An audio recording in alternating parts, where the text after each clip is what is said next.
Alright, another video I wanted to do here, just as an update, I guess, is the video talking about where I'm going to produce hay next year.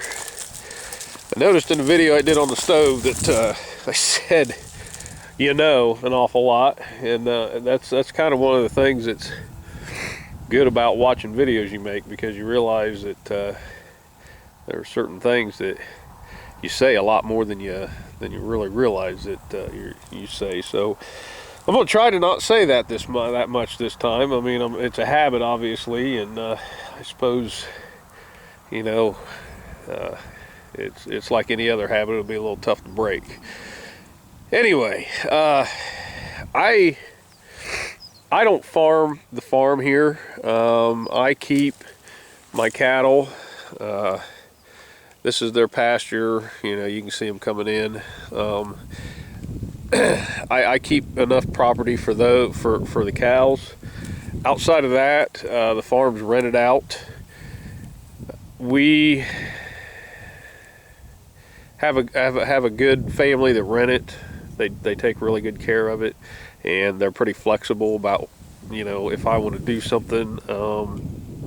They never say no or get mad or anything else. So the reason that I've decided to produce my own hay next year is a couple reasons. One is hay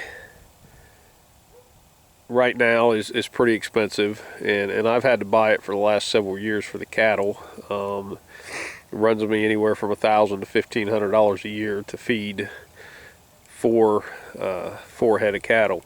So I there, I said it, sorry about that.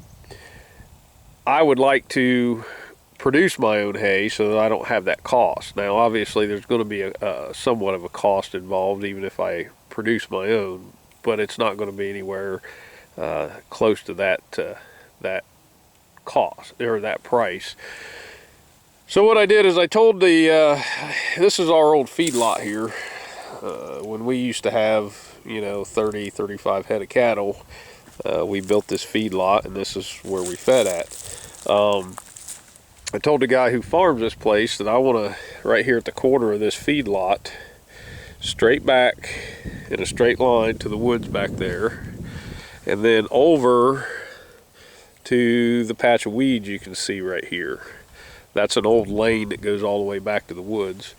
But from basically from the corner of the feedlot over to that lane, I'm going to put in hay next year. Or this spring. I'm actually going to put oats in first. Once the oats get up, then I'm going to come back and drill the hay seed into the ground, and I should be able to get one cutting off of it next year. Late in the summer.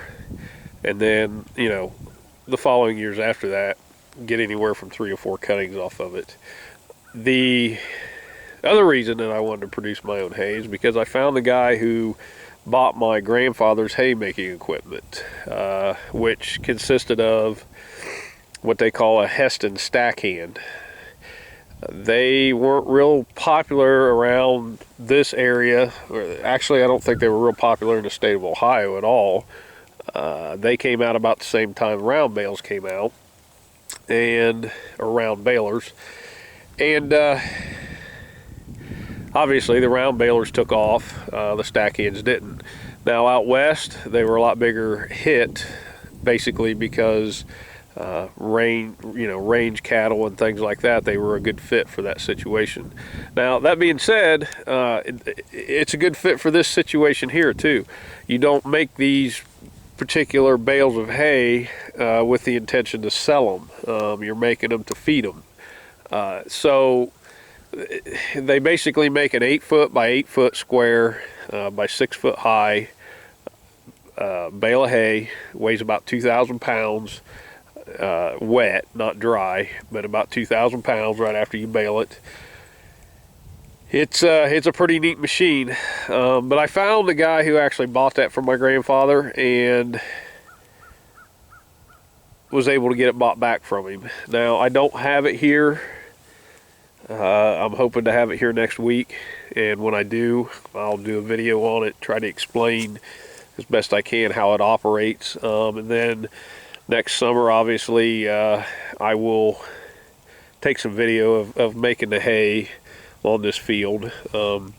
I'm guessing here we're probably looking at somewhere around 10 acres that you know, I'm going to put to hay. There, I said it again. But anyway, 10 acres, which I don't know if it'll give me enough hay next year, just getting one cutting off of it, but it will definitely give me more than enough hay the following years. It really, you know, it's not really going to inconvenience the guy who farms the place, because he'll still be able to drive across the ends of the hay field to get to the other side over here, you know, these other fields over here that he farms. So anyway, that was, you know, another video I wanted to do. I wanted to talk about that,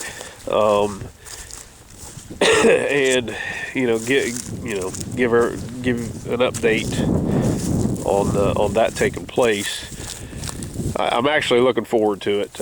We'll walk up here real quick. I'll show you the grain drill that I bought this past summer that I'm actually going to use to plant this, and actually going to plant the pasture over here too, with some different grasses for the cows to be able to graze on next year. And that's the other thing with this field out here now, I will be able to alternate the cattle back and forth, you know, leave this pasture, this 4.5 acres up here, maybe put it in hay and harvest, and let them have some of that field back there. Basically be able to rotate them from one area to the other, which, you know, is good for the ground.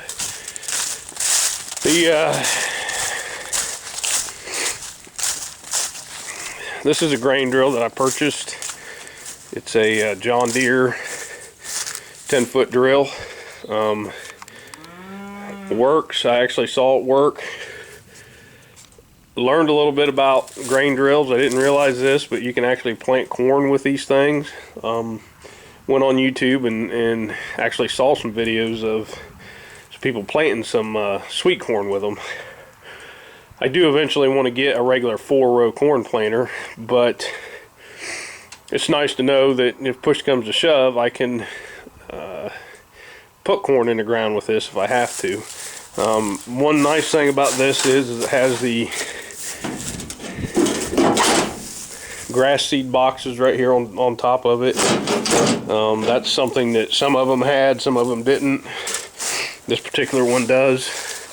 So I'm actually looking forward to this spring being able to get this thing out and put some seed in the ground with it. So I guess with that, that'll be it for this video. I do have at least one other one to do that I'd like to do, and then when we get the stack hand here next week, I will probably I'll probably do a video on it as well, and like I said, try to explain how it works and all that kind of stuff. So till then, take care. Bye.